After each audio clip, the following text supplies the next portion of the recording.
Okay, so we're live. No one's watching us yet, but we are live. Uh, I am Father Robert Sinatra, of course. He is our one of our three newly ordained transitional deacons, Deacon Carlo Santa Teresa, and welcome to episode 11 of Portraits of Faith. In fact, the good holy deacon asked me, "So, Father, what episode number is this?" I'm like, you know what? I don't know. Let me go check. And actually, today I spent the late morning trying to upload the rest of these Portraits of Faith to the Robert Sinatra YouTube page. I had been negligent in doing so. Plus, I have to go through, I think, like 2 months of videos and edit them and rename them what they actually are. I'm using a special service called Restream, and it gives just a blanket kind of thing about what it is, which is the uh, the activities and liturgies of St. Padre Pio Parish and the Diocesan Shrine of St. Pio Pietrelcina. So, as always, our good friend Tim is on. He says hello. Hi, Tim. Deacon, welcome very much. That's awesome calling you Deacon because how long have we known each other? We've known each other quite some time, right? Yeah. First of all, thank you very much, Father, for having me on. It's a great pleasure to finally be on with you. Yeah, I first met you. I think you were ordained less than a year, so we go that far back. And Oh, I was wow. still in high school at the time. Having great dreams and illusions of grandeur, so to speak. But it Right. was still the thought of the priesthood was definitely in the back of my mind at that point. I was pretty vocal that that I felt that God was calling me in that direction. But when you're in high school, the winds are kind of pushing you in all sorts of ways. But it was always there. Oh, good. So I'm going to ask. This is the first question I ask every guest. So it's the first question I'm going to ask you. What is your first memory or your first encounter with God or the church that you can remember? Well, I think that my first encounter would definitely be within my own family, especially with my grandparents. My grandfather had a very great devotion to the Blessed Mother, so it was Hmm. very common for me to see him praying the Rosary throughout the day. Uh, he always wore a pin of Our Lady and always had his blue suit on in honor of her whenever he would go to church. So, growing up, I always saw Marian devotion as being a very masculine thing. It's something that he did, so it's something I wanted to imitate, especially since it meant that much to him. And Hmm. also my grandmother introducing me to devotion to the saints in a very special way to Saint Anthony of Padua. She had a very, very great devotion to him. Taught me how to pray to him. Taught me about the devotions and especially the novenas that lead up to his feast day, which I still keep to this day. And I really do think that she had some say with our Lord about my ordination day. As you know, it was postponed from May 16th, but I Right. was finally ordained a deacon on the feast of St. Anthony of Padua. So, what a great Absolutely. blessing that was. That's great. That's wonderful. That's wonderful. Um, so now, did you and your family pray the Rosary as a family together? On occasion, we would. I wouldn't say that we would do it constantly. The rosary was always very important to us, but it was, pretty much done individually. We were Mhm. constantly on the go between work and school, whatnot. So, uh, as important as prayer was, and the emphasis on having prayer present in your life and the necessity of it, um, we really didn't pray the rosary together as much as a lot of people did. Now, that's not to say that we didn't pray together at all. It was always important for us, especially as we gathered for meals, um, certain times throughout the day to say prayers whenever there was something that was a particular concern to our family or to an acquaintance or a coworker, we would always keep them in prayer and ask other members of the family, no matter where they were, to stop and say a prayer for that Hmm. particular intention. Now, was your family caught up in not caught up in, that's a bad turn of phrase. A part of the Filipino kind of prayer community? I know that I've in this diocese we have a very, very strong Filipino community, and they oftentimes gather together in prayer. I know that's an important thing. Were you caught up in that growing up? Absolutely.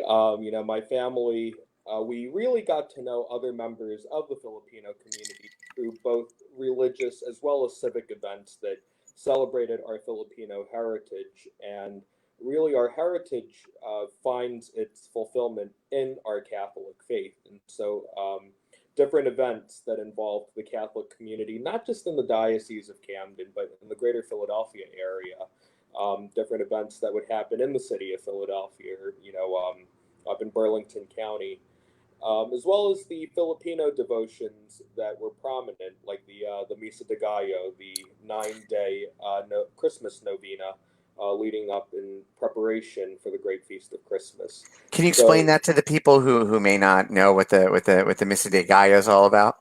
sure. So it is a customary Filipino Christmas novena, uh, which usually is celebrated within the context of the Mass. And in our diocese, that Mass is usually celebrated at 5:30 in the morning.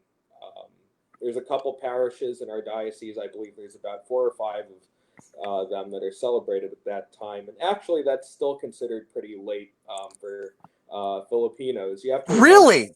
Yeah, you have to remember the reason that this developed is because a lot of uh, people would be getting up early to get to work in the Philippines, and oftentimes Hmm. they would be walking to church, to their local parish to attend Mass. So, kind of to keep that Filipino heritage alive, a little taste of it, as well as having that sacrificial flair. And, I certainly feel that sacrifice. Anyone who knows me knows I am certainly not a morning person and that I need to have my coffee before anyone talks to me. But um, it's certainly something that keeps that idea of penance, but at the same time, sense of celebration and a sense of community alive. And it's something that is certainly rooted in Filipino culture, but has Hmm. also been embraced by other people within our parishes. In fact, you go to some churches and you'll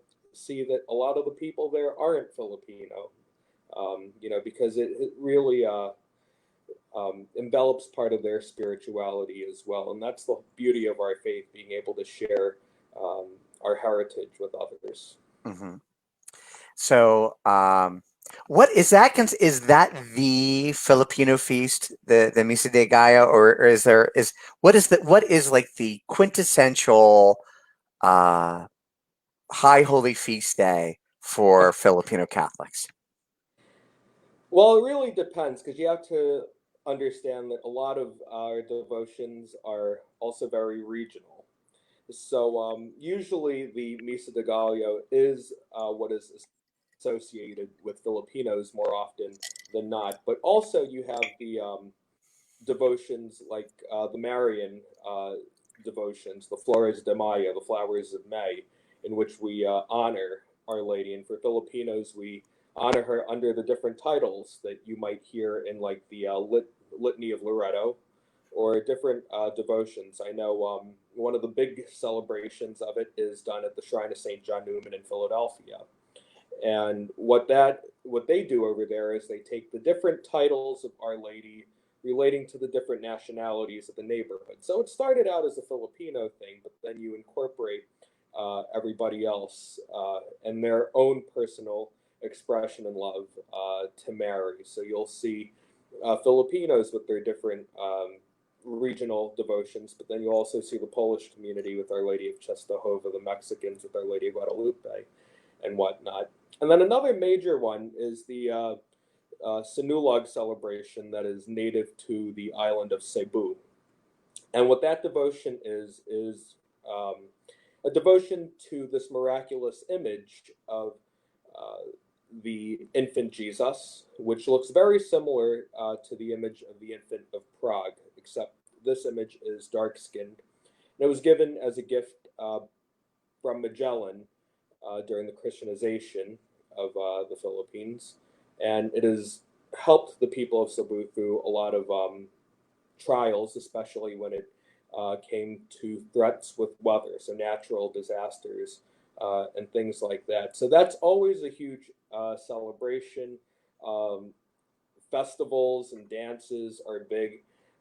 And Filipinos take that devotion to the Santo Nino so strongly that he actually has a rank in the Philippine military over there. They Really? actually gave him a promotion, and I forgot. I think uh, he's a general, I believe, in the Philippine Navy or something like that. So that's how much emphasis they place on uh, the protection that the infant of Cebu has placed on their people.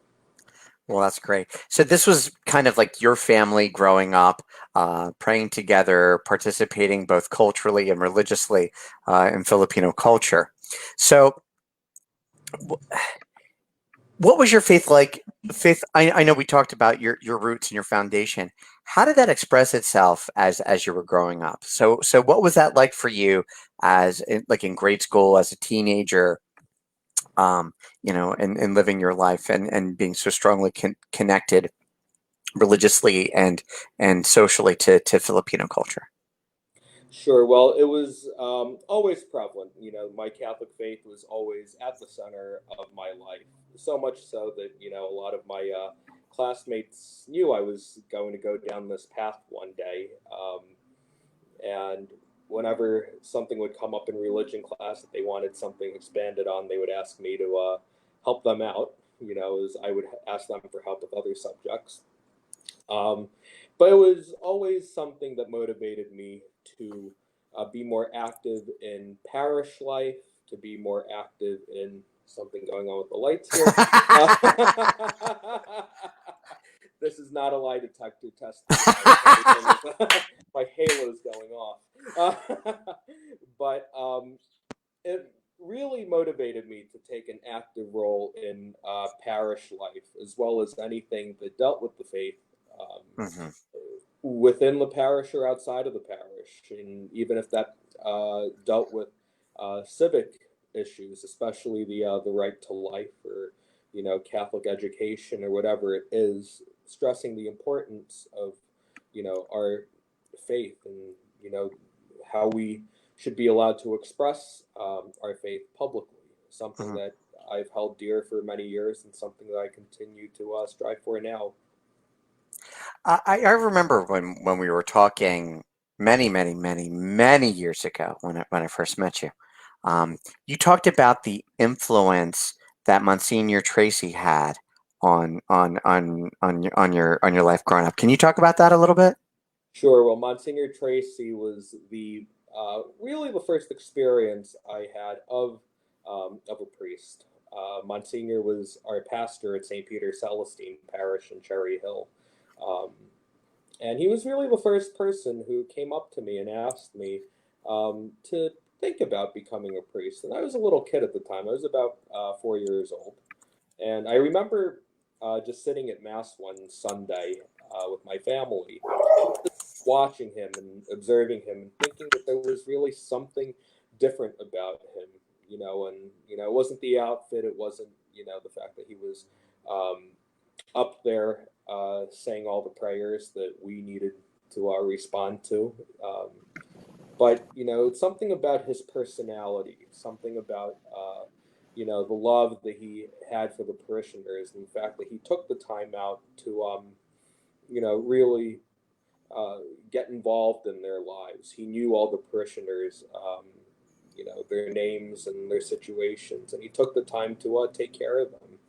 and also to see his devotion and the way he celebrated Mass. It was really it left an impact. And when you're that little, you don't know what it is, but it's something that's different than everything else around you. and of course the love that he showed to me as well as to the other school kids at St. Peter's Celestine School. He was my pastor there from kindergarten up to fifth grade. So, that gave us enough time to see him and bond with him. Now, when did how old were you when you first got over? Well, first let me say that, of course, in terms of your secondary education, you're part of a fine Catholic institution.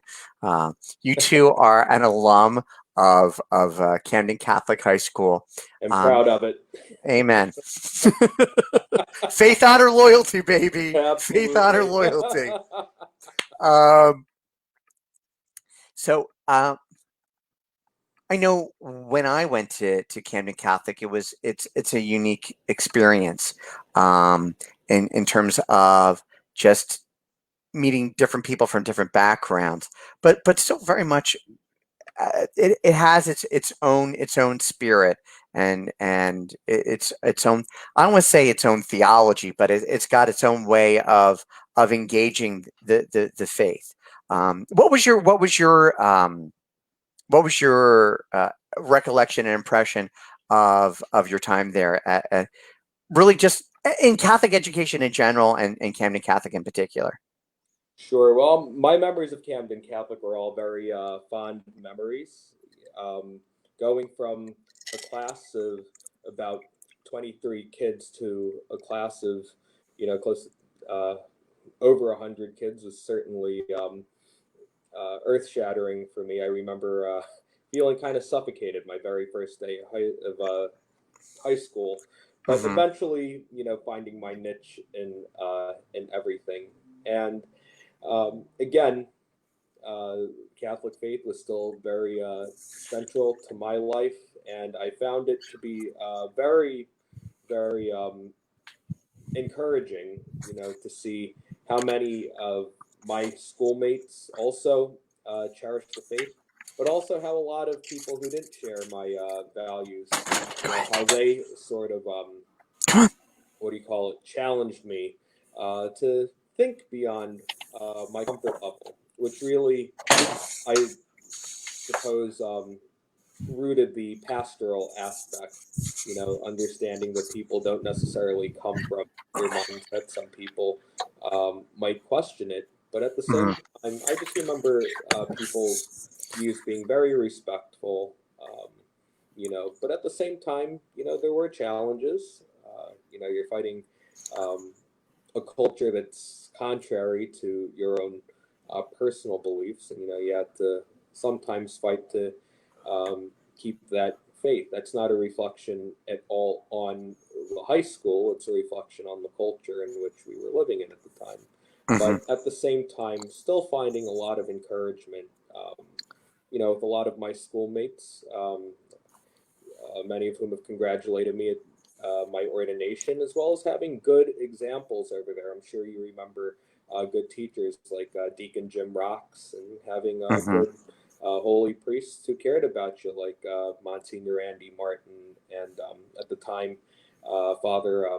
Father Maz was still at the Nazareth House, so he would come and celebrate Mass for us occasionally. So we were constantly in the presence of good and holy clergymen.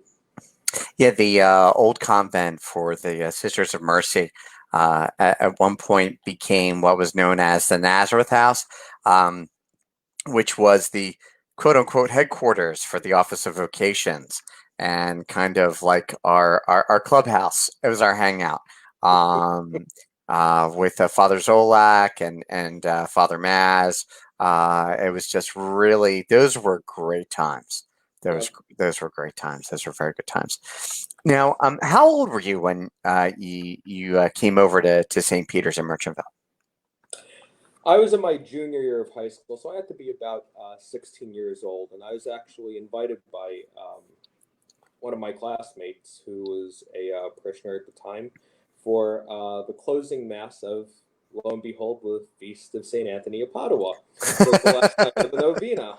He's always following me around for some reason, and it was through that I met the pastor at the time, Father Anthony Manipella, and he left quite an impression on me. Very To say the least. to To say say the the least. least, to say the least.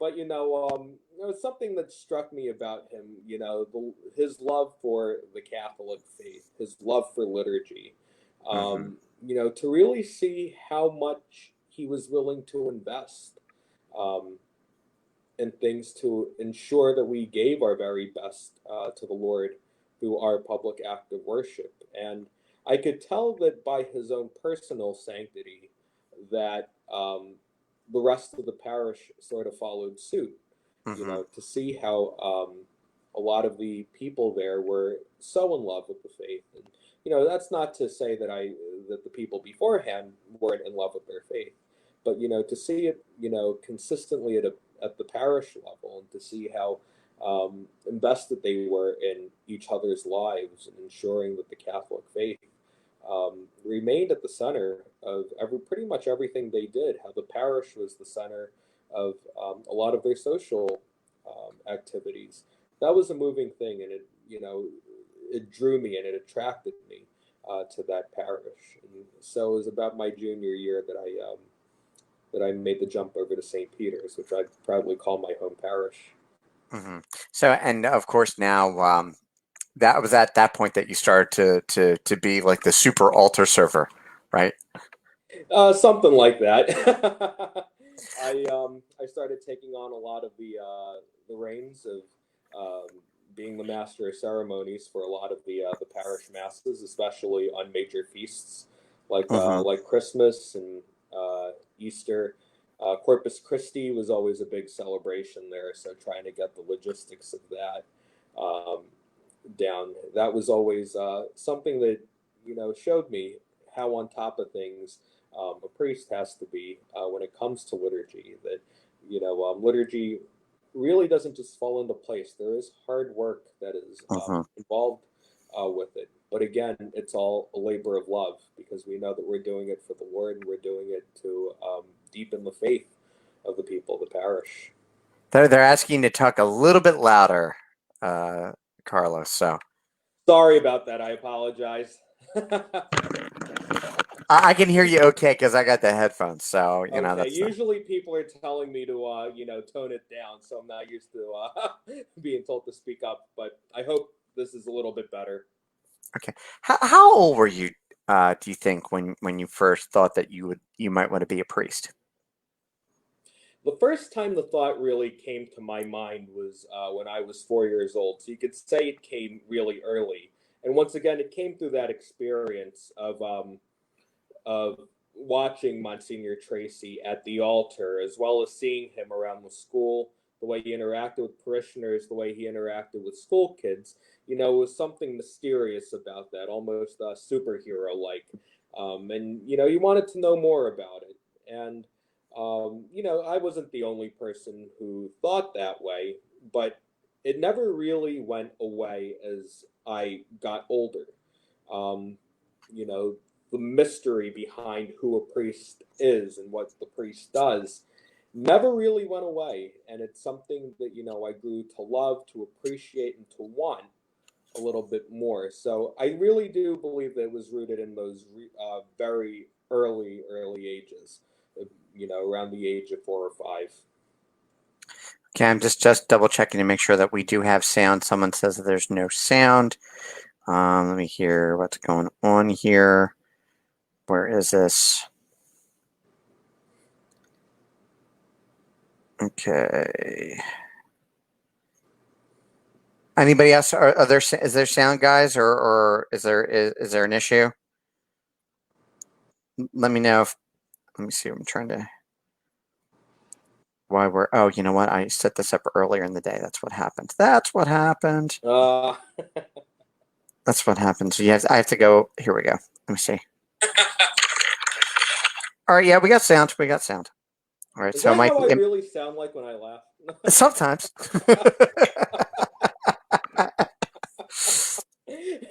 I'm going to So, try all to be more drab. right. So, you have really started in high school, started steeping yourself liturgically in the church.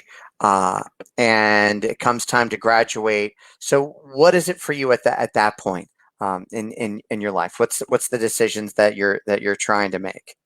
Well, at that point, especially my senior year, I had my heart set on um, applying for the seminary and going right in for it. And I spent the better part of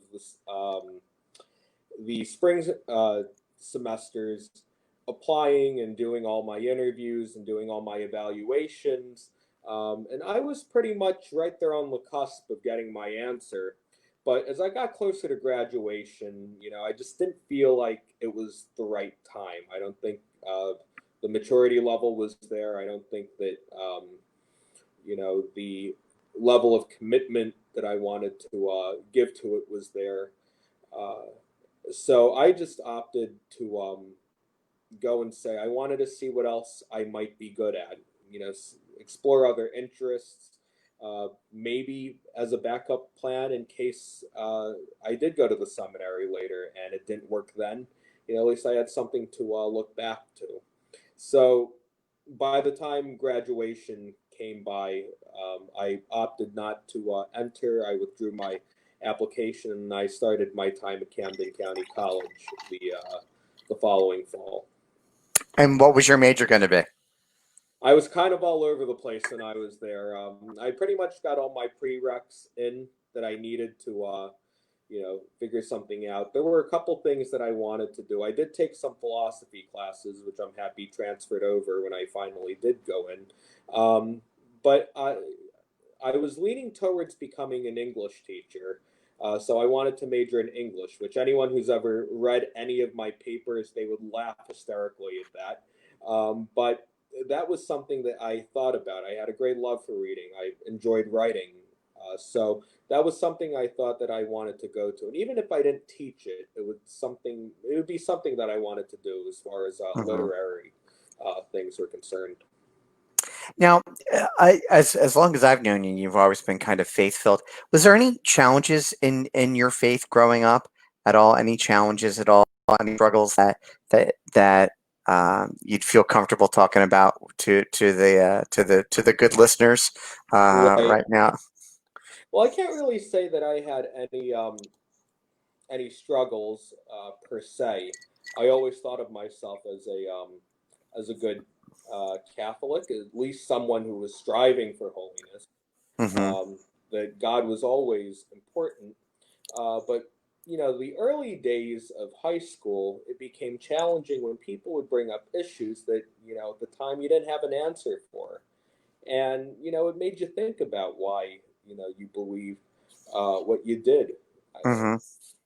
On a personal and spiritual level, I just believed it because I knew that as a Catholic, that was the truth that was revealed to me. But aside from that, being able to defend it or explain it to someone, I just couldn't do that. And it was very disheartening sometimes. And sometimes it did make you question, why did the church say this or that? And why does it teach this or that?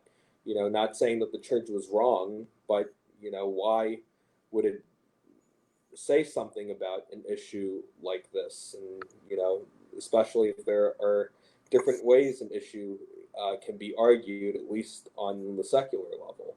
Hmm. So we had that, but at the same time, coming to the realization that faith and reason uh, needed to be united. That it's important for us to continue learning. It's important for us to understand why we believe what we do.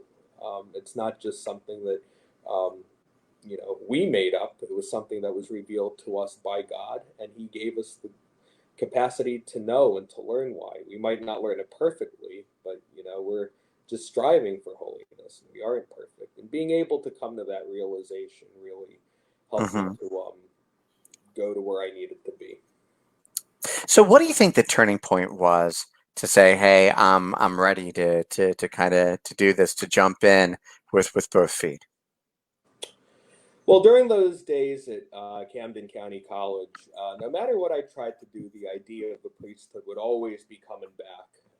And it would always come back, especially around Easter time, especially as I was praying and meditating over the mysteries of that holy season. And there would be times where, it made me wonder why I wasn't in seminary, and other times where I would, fight it violently. But it wasn't until 2012, it was the day before St. Patrick's Day. And I was in New York City, and I was going to morning mass at St. Patrick's Cathedral. And as I was crossing the street right where Radio City Music Hall is, um, it just so happened I was in the middle of the crosswalk, and there was a taxi cab coming the other way. And I just happened to be the lucky person who was right there. And as he sped along, um, he struck me, and I landed on the ground and fractured my left tibia and fibula. And Oof, I I remember, remember that. yeah, it was not a pleasant experience, and I do not recommend anyone doing that. You hear the expression of break a leg on Broadway. That's not the way to do it. But so after that, I was sent to the hospital. I was operated on. They put a rod and 4 screws in my left leg, all of which are still in there now. And I remember being in my hospital room that night and just being there in the quiet and thinking, why was I still alive? Why was I still here? I just got hit by a car that was going above the speed limit and just ran a light. And all I had, and literally all I had, was a broken leg. There had to be a reason why. I just felt this certain peace come over me.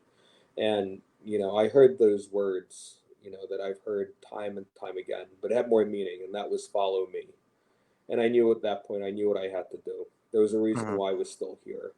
So that was a major turning point. It was right then and there that I said, "Yes, Lord, whatever you need me to do, um, I'm here. Do with me as you will." How long did it take you to recover from the injury? So the accident was in March. I think my last rehab session was in July. So that was about a 4 month um, recovery time between going through therapy and then going up for evaluations, things like that, X-rays.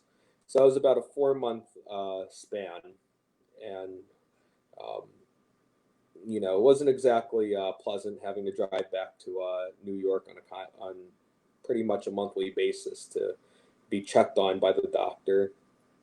But at the same time, it was still a grace-filled time because, at that point I'd made the decision, and I was very much at peace during that time as well.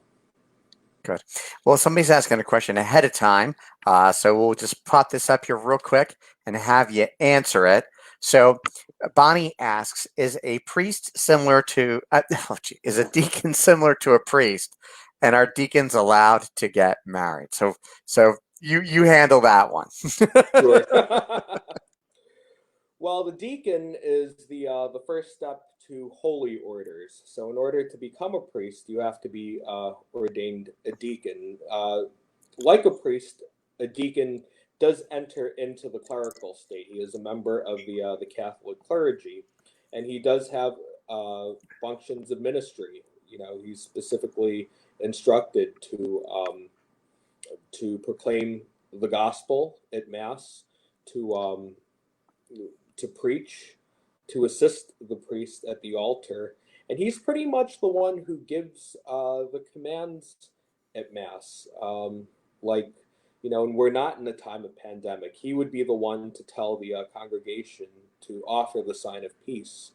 When it's time for the congregation to depart from mass, he's the one who gives them the commission to go in peace and to glorify Lord by your life. So there are similarities. Now, obviously, the big similar differences are that the deacon can't celebrate mass. The deacon, cannot absolve sins.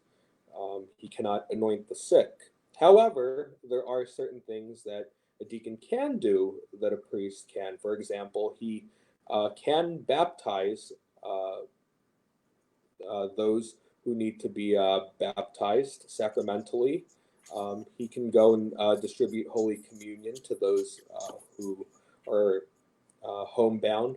And he can also be an official witness to those who are getting married. And since we're on that point of marriage, The answer is deacons are not allowed to get married. In fact, when we were ordained deacons, that was the very first time that we had to make our promise of celibacy, um, giving up an earthly family, uh, for the sake of the kingdom and to show the rest of the world that God has to be the one who is loved first and foremost.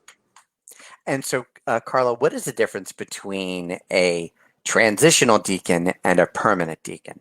Sure. Well, in my case, I'm a transitional deacon, and I am in the process of formation to become a priest. And that's what transitional deacons do. They're in transition um, from the diaconate to the next step of holy orders, which is the priesthood. Now, we do have certain men in our church who are ordained to what's called the permanent diaconate. And these are men who most often have families, who are married, who have jobs in the outside world, but they still function in the same way that I would, because they are deacons. They also proclaim the gospel. They're the ones who do exactly what I do without the intention of moving on to ordination of to the priesthood. Now, in regards to married permanent deacons, once their spouse dies, they are not allowed to be remarried. And the reason for that is because now the possibility of ordination to the priesthood is a possibility. And in my time in seminary, I have been in seminary with men who were permanent deacons whose wives had passed away, and now that their kids are on their own, uh, they felt called to serve the church as a priest. Now they're good But, holy. Well, they but always were good holy men. well, let me tell you, from my time in Rome, the answer to that question is it depends. That's Uh, true. so, the interesting thing, and not to get too heavily theological in this question, um, is that remember there are three levels to holy orders. There's the fullness of the priesthood, which is the bishop. Okay, then there are presbyters or priests, and then they're deacons. Now, in terms of the relationship, um, bishops and priests are a sacrament instituted by Christ, and deacons are the holy orders for the diaconate is a sacrament instituted by the church, and because we see that in Acts of the Apostles, it's the Right. apostles that institute the diaconate as a need of taking care of widows, Greek widows who were not being taken care of, who were being neglected. So when we were in canon law and studies, they would say that um, that bishops and priests are the same type, but they're different kinds. They share in the priesthood. They're just different types of priests. Of course, with the bishop being the fullness of the priesthood. And they said that the diaconate and the priest is different in both type and kind. It's a Right. different type of holy order and it's a different kind of holy orders. In fact, if you want to look into that a little bit, that's kind of explained in a clearer amount is in a 2009 motu proprio, uh, a special document by Pope Benedict XVI called Omnium Momentum. But we don't need to bore the people; they're already asleep at this point. There's 14 people watching. The reason why they haven't signed off yet is because they've fallen asleep at their keyboard. See, somebody just woke up and turned off. So that's what happened. So yeah, they came back. Oh, actually, they fell asleep and they just accidentally hit the button, came back on again. Um, so uh, you have this traumatic experience. You say, "Hey, look, God spared me for this purpose. I need to start really, getting on the stick." What was that like the second time around, trying to go through the process? Well, you went in there understanding exactly what you needed to do. So there was really no qualms on that end because you knew the process. The only thing was you had different characters at this point. You good to hear that Tim's awake. um, we still had to go see the same psychologist for the psychological evaluation, but at that point there were different people who were on the vocations board. Some people that I had known and have come to know since the first time I applied. But at the same time, it was pretty much the same process uh, over again. So I knew what to expect.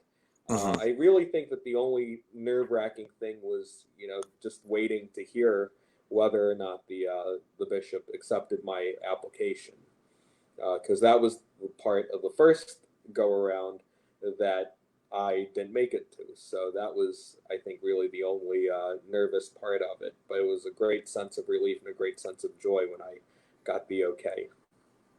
Now, you spent all of your seminary up in South Orange, correct? At Seton Correct. Hall. Yes. So, what was that like going into seminary? I mean, because you have to finish your college courses, right? Sure. You enter into. Were you considered a pre-theologian at that point, or I or was did you? considered I was considered a college seminarian at that point. Okay, Because I still didn't have my college that's right. degree. That's right. I'm Yeah. sorry. So I still needed to get my undergrad taken care of. So on top of the usual seminary courses that I was taking, I also had to get a few electives in there. So those would be classes which typically I would be the only seminarian in. So obviously, when you're sitting in an environment where you're the odd man out, um, obviously people are going to ask questions about why you're doing what you're doing, especially after that first day when you go around and introduce yourself. Um, but also, it taught me not to judge the people that are around you, because there were people in some of my classes who, at first glance, you would think they would be the last person who would grace the doors of a church building, and yet they come up to you afterwards and tell you that they're extremely active at their parish. So it was a hard lesson on my end to never judge a book by its cover, but also at the same time to understand that people do have questions about the faith. And I was in a very unique situation as a college seminarian at Seton Hall, in that I was there in the midst of people who did have these questions. And, they didn't want to necessarily go up to a priest and ask them, but, there was a certain level of trust in that one of their own colleagues was going down this path. And because he's taking it, there must be something to it. And it's not just myself, it's with other seminarians as well, and building up those um, friendships and relationships, um, and helping them to grow in their faith as well as allowing them to help you grow in yours. Hmm. What was your favorite class in the seminary so far? I was going to say canon law, but Yes, yeah, but then I would have to follow that up with "Bless me, Father, for I've sinned." Uh, uh, I would have to say my courses on church history. Mhm. No particular one in general, but just church history in itself. In addition to working on my master's in divinity, I'm also working on an MA in church history right now. Oh, Uh, really? yes, so it was in my time in theology that I really grew to love the different events, to see how Christ was at work in the church in all different um, ages, and to see how he was very much present and alive even through some of the troubling times um, of our church. And it really fascinated me to the point where I asked the seminary, with the blessing of the diocese, to concentrate on church history. So I'm currently working on that. Had to take a couple of extra classes and one class over the summer to help me along the path. I didn't start that until my second year of theology, but it's something that I really grew to love. Did you do you have to do a master's thesis? In my case, yes, I do, because I'm on the research track. So at some point, I need to figure out a topic, which I think I know what I want to do, and it's going to be something I guess regarding. talk to me about it. Talk to me about it. Now Yeah. you stoked my curiosity. What are you gonna write about? Well, it's definitely going to be something along the lines of Catholicism in the United States. Now, what that's going to be is still up in the air. Initially, I wanted to do something along the lines of the Catholic founding fathers, and especially the ones who signed our Constitution. Two being from Maryland, and one right across the river in Philadelphia with Thomas Fitzsimmons. So Hmm. that was along the lines of what I initially wanted to do. But there's plenty of interesting facts about Catholicism right here in New Jersey. So there's a possibility that I might look into that as well. So I do need to talk to the priest who I asked to help me with that and see what he says, and hopefully he'll guide me to the right path as far as trying to find the material that I need to do my research. Well, good. Well, get her done. Get her done. That's the best Absolutely, thing. get her Get her done. done. Yep. So that's wonderful. That's wonderful. Thank, Um, so for people who don't know, and by the way, Christine is living in Australia at the moment. So, Hi, Christine, Christine. thanks for watching. Um, uh, in order to right before you get ordained a deacon and a priest, you need to go on what's called a canonical retreat. So 5 days of prayer. And of course, with the pandemic occurring, you probably had one of the most unique experiences of a canonical retreat, or at least the postponement of one. What was that like? What was that experience like? Sure, sure. Well, initially, my canonical retreat was supposed to be with some of my classmates at the seminary up at St. Mary's Abbey at Delbarton up in North Jersey. But with the pandemic and everything else, we opted to do one for the guys who were preparing for ordination to both the diaconate as well as the priesthood. So we did that the week before my diaconate ordination, and um, we had a wonderful time, very excited on a high, but also at the same time, with a little bit of fidgetiness, so to speak, because of trying to maintain the invitation list and all that, and having to just leave that in the hands of God while we were on retreat. Um, but at the same time, I knew that the Lord wanted the five of us there for a particular reason. For me, it was a grace-filled time because lo and behold, our retreat master was Monsignor Tracy. The first one who ever asked me, and to really see him, at that stage in the game, I remember what it was like as a kid watching him, but now to see him, as a retired priest, still deep in his prayer life, seeing how much he valued, um, his holy hour, seeing that being the strength of, who he is and what he needs to do. Um, Oftentimes coming up with some of his talks while in prayer.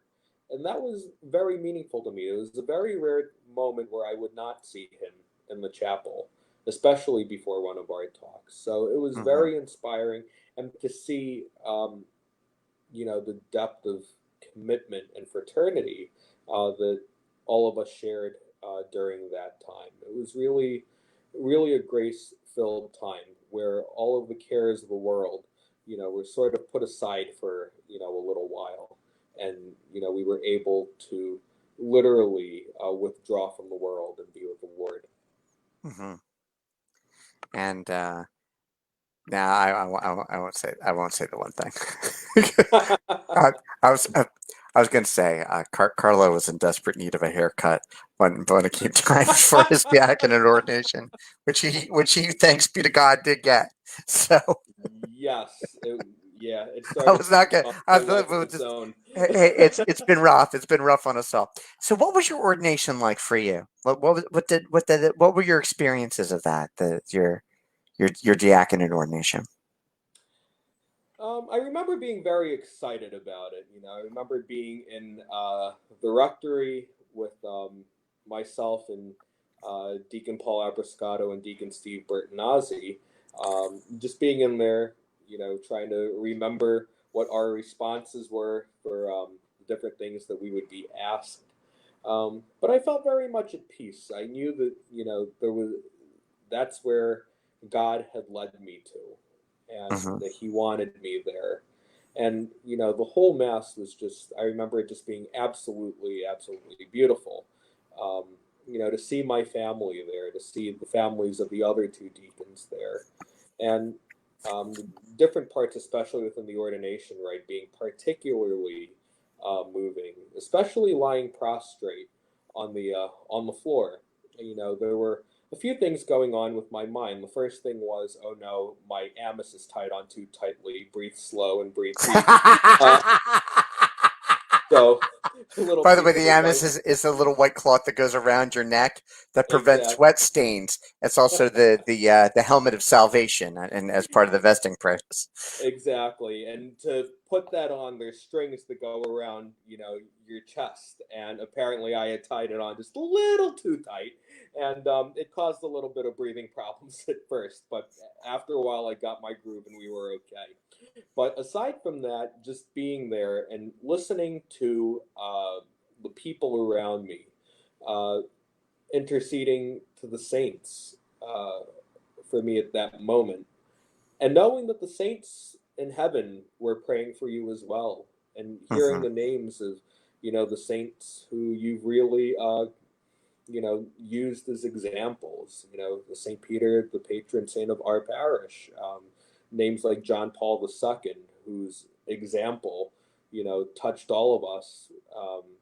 Growing up, things like that, and um, just remembering being there and just thinking that the whole church, whom you are looking to serve, is now at prayer for you, and it's through their prayers and through their encouragement that you're going to be able to get through. And then I remember when the bishop laid his hands on my head, and knowing that at that moment I was a deacon, and yet I stood up, and it just felt natural, you know, Hmm. that it's still me, but I'm a deacon, and that was, profound, but at the same time, a natural feeling. Hmm. So, That's great. yeah. And then, of course, being able to be the deacon of the Eucharist for that Mass was, a great, great privilege to be able to be ordained a deacon and then to be thrown right into work, um, and being able to assist the bishop at the altar. So that was a very beautiful day. It was also a very busy day because after the ordination, since I wasn't going to have a reception afterwards, at the time I was still at St. Andrew's in Gibbsboro, and Monsignor Marucci actually put me down for the 4 p.m. Mass to be a deacon for it. So it was quite an experience, and Oh, what wow. a blessed day. So, where are you assigned now? I'm now assigned at Holy Child Parish in Runnymede with Father Joe Ganiel. He is our pastor, and Father Anthony Savaramuthu and Monsignor Joe Pacusa. How's Monsignor's health? Monsignor's getting better, slow steps, but he's enthusiastic. He's getting better. He celebrated his first public mass this past Sunday over at St. Maria Goretti. And, he's taking it one day at a time, slowly, but, it's encouraging. He's a saintly man. He really is. He's a good priest. He So, truly is. He truly is. And it's, been a blessing to be able to live with him. And I do make it a point to sit down with him whenever I have any questions about anything spiritual or pertaining to the parish. He's always been a strong source of support. And actually, fun fact was he was also the one who confirmed me. So it was nice oh, to, that's right. Wow. yeah, yeah. So it's nice to be able to mention that to him as well, to let him know how much of an impact he's left on me in my spiritual life. He was the pastor of my first assignment. Oh, was he? He was. Wow. So we all Wonderful have a man. Wonderful connection. man to live with. Absolutely. The 6 degrees. Absolutely. Absolutely. So, so what are some of the things that you've done in your short time as a deacon in the parish? Well, obviously the biggest privilege is to be able to assist at the altar every day, daily mass and Sunday mass. I've already preached both Sundays that I was here. So far, nobody has thrown anything at me, but then again, they did take the hymnals away, so I'm sure. Uh, but it's been absolutely wonderful. And then during the week, working over at the school with Father Joe and our maintenance crew, getting the school ready for when the kids come back, and it's going to be quite an experience for them with all of the restrictions in place and whatnot. But also knowing that what you're doing, um, is an expression of love and support that you have for your school kids. Mhm. That's great. That's great. So, wow, we talked almost an hour. That's incredible. Yeah. So, at this point, I'd like to. Normally, I would have done this like 10 minutes ago, but the conversation was so good. Does anybody have any questions for Deacon Santa Teresa? Um, anybody have any questions for our good friend? We have to give it a little bit of time. There's about 7 second delay, give or take. No problem. And by the way, Bonnie says that she has a sweet Filipino friend that she's lived with for almost a year. She eats more rice and fish now, and she loves her homemade egg rolls. Absolutely. Well, our Filipino dishes are, to die for. And I always tell people, Filipino food is great, but it doesn't compare to what my mother makes. So, my mom is an amazing cook. And, it's one of the reasons why I'm grateful that we do wear black. It does cover a multitude of sins, if you know Yeah, what it I does. It does. They're talking about the COVID-19, the 19 pounds that you put on because you've been living in mean. quarantine. I'm sure I passed that after the second day of quarantine.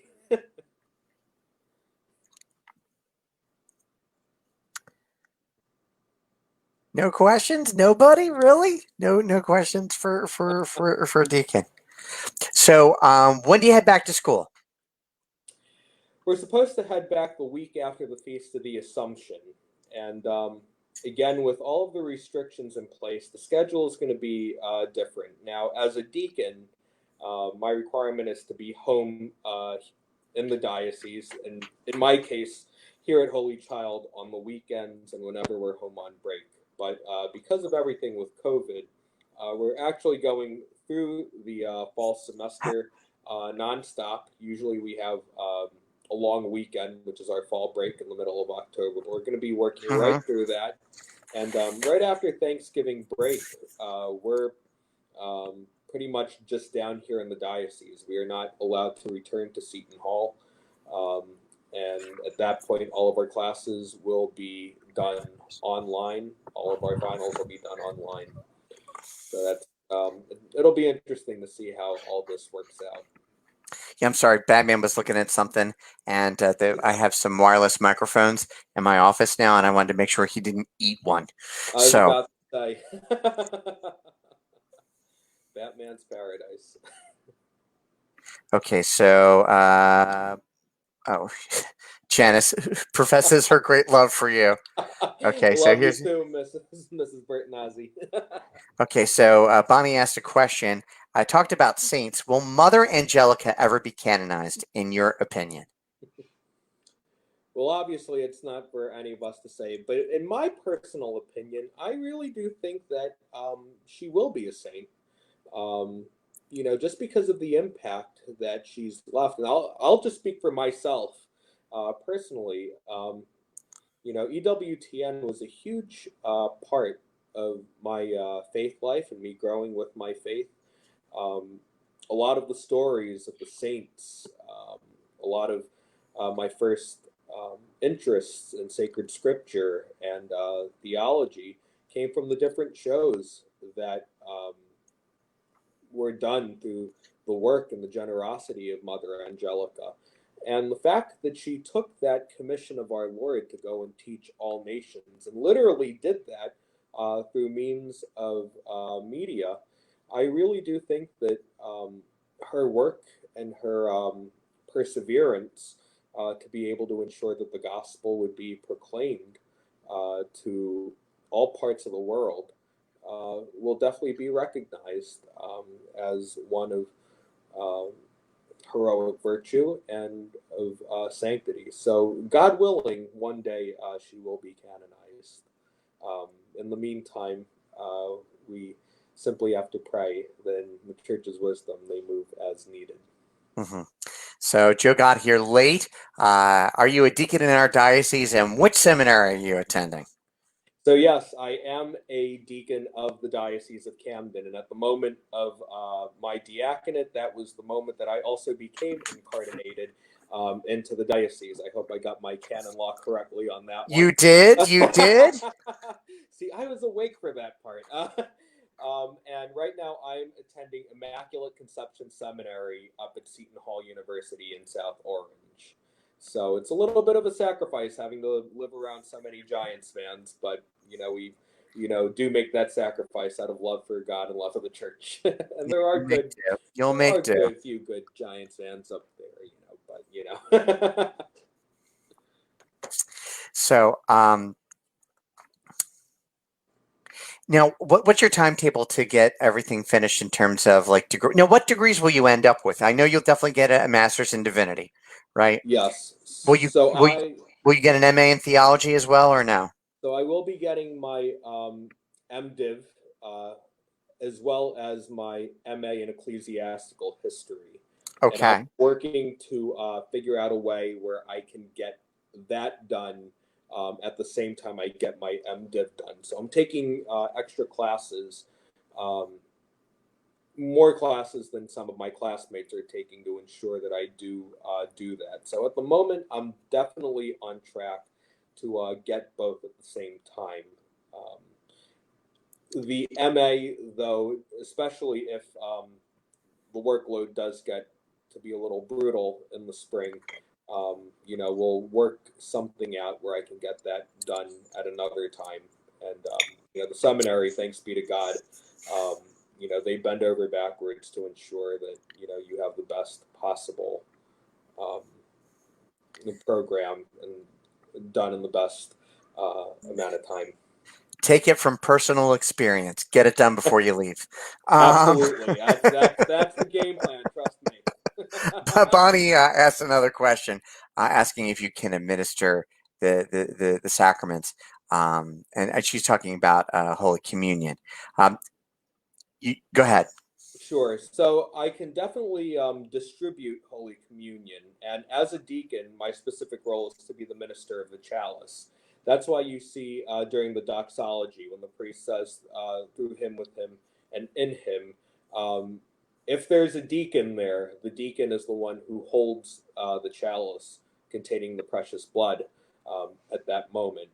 And usually, if communion is distributed under both species, the deacon would distribute by the chalice. We're not doing that right now, obviously, because of the COVID restrictions. But when that option is there, the deacon would be the one distributing that. There are a few other sacraments that we can administer. For example, baptism. We do become an ordinary minister and we are able to sacramentally baptize in the name of the church. And we're also allowed to witness um, officially marriages as well as a member of the clergy. But that wasn't always the case in this diocese, believe it or not, About which one? about being able to witness marriages. That's something Oh, new. I didn't know that. Only something that happened over the past, I want to say like 5 or 6 years or so. Okay. You always had what we would say in canon law, the capax, the capacity, Right. but you didn't always have the faculties or the abilitas, the ability to do it. Sure. And So actually, Father, since you're the canon lawyer here, if you want to make the distinction between the two for the people, as far as faculties. okay, just okay, all right. So in terms of faculties, what is a faculty? A priest and a deacon, we have well, you yeah, you have an ontological change at this point too, right? So we have ontological character to us. We have the ability to do things in a specific way. Um, it it is our ability to celebrate the sacraments publicly are not our own. That's in the hands of the bishop, because that's why he has the fullness of the priesthood. So, in his kindness, right? And as an extension of his priestly ministry, he gives us the ability in a particular place in a particular way to celebrate the sacraments. So my ability to celebrate Mass publicly comes from the bishop, right? Our collective ability to celebrate baptisms publicly comes from the bishop. You can celebrate Mass anywhere, technically speaking, but there are some times and circumstances in the life of the church, and we can see it in the lives of the saints, in which their priestly ministry was limited, and they could only celebrate private Mass. Now, for us, our ability to witness marriages are connected solely to our parishes. So I can only validly celebrate weddings here at St. Padre Pio Parish. If I were to go to another parish, I'd have to ask the pastor or a priest who had faculty there for delegation, right? So they could delegate to me and say, oh, yes, Father, I delegate you. So you now have the faculty to celebrate this particular sacrament in your parish. So for Deacon Carlo, only in Runnymede does he have the faculty to witness marriages. But if he were to witness marriages elsewhere, first and foremost, he has to double check to make sure that the bishop allows deacons to witness marriages, and then asks the pastor for the faculty to be delegated, so that he could have the faculty to witness marriages. So, Thank you for in that. a nutshell, so. Okay, well, Deacon, thank you so much for joining us. It was really great that you're able to be on and talk to the people about your story and your love of the church. Please know that we're praying for you, especially as you return to Seton Hall and Immaculate Conception Seminary, as you continue your final year, your fourth year in theology up there. God's blessings and the inspiration of the Holy Spirit as you get your stuff done, especially all of your schoolwork. And thank you so much to everyone who's joining us. And thank you very much, Father Rob, for this opportunity, and thank you for your friendship and your support over the years. And to all of our viewers, thank you for all of your prayers and support for myself and all the seminarians. And I ask you to please continue to pray for an increase in vocations to the priesthood, especially for our diocese.